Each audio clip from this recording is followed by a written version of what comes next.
মুসা আসসালাম দাওয়াত নিয়ে গেলেন ফিরআউনের নিকট।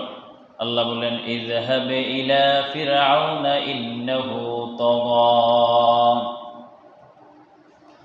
ফিরআউন সীমালঙ্ঘন করেছে, সে নিজেকে ইলাহ দাবি করেছে, সুতরাং তাকে দাওয়াত পেশ করো। তোমরা দুই ভাই ফিরআউনের নিকট যাও দাওয়াত নিয়ে।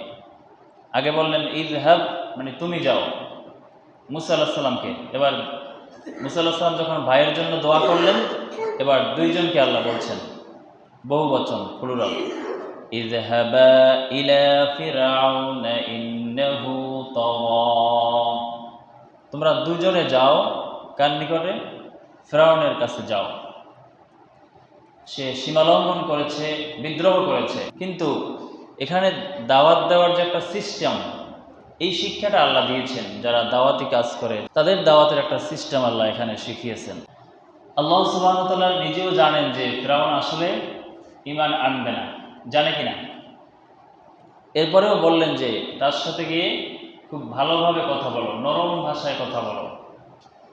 কারণ খুব রাগ করে যদি তার সামনে কথা বলো, সে উল্টো তোমাদের উপর কি করবে, যে কোনো রিয়াকশন হতে পারে। এজন্য খুব ভালোভাবে তাকে দাওয়াত পৌঁছে দাও। আল্লাহ বলছেন, ফাকুলা লাহু কাওলান লাইয়িনা লাআল্লাহু ইয়াতাযাক্কারু আও ইয়াখশা।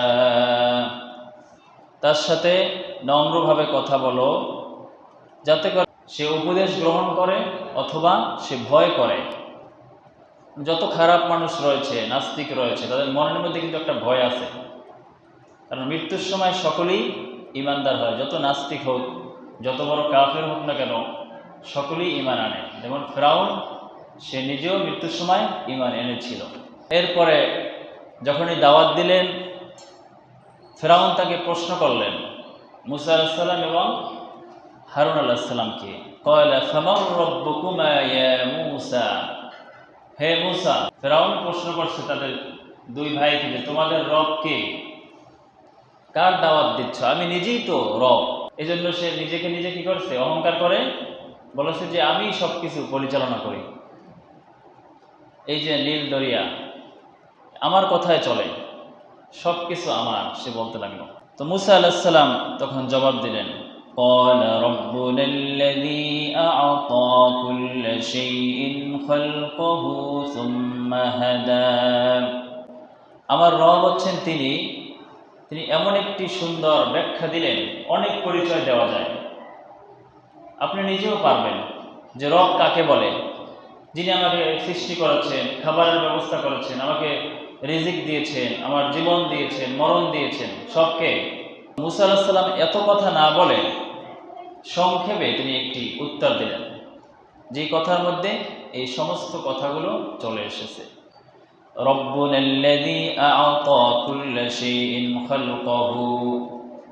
পৃথিবীতে যা কিছু রয়েছে সব কিছু যিনি সৃষ্টি করেছেন এবং এই সমস্ত মাখলুকাতকে চলার রাস্তা দেখিয়েছেন। সুবহানাল্লাহ। তিনি এক কথায় বলে দিলেন, পৃথিবীতে আমরা যা দেখি এবং দেখি না, সমুদ্রের নিচে অনেক প্রাণী রয়েছে যেগুলো খালি চোখে দেখা যায় না। এদের রিজিকের ব্যবস্থা কে করেন? পৃথিবীতে যা কিছু রয়েছে মাখলুকাত, এই সমস্ত মাখলুকাতকে যিনি সৃষ্টি করেছেন এবং তাদেরকে রাস্তা দেখিয়েছেন, চলার রাস্তা।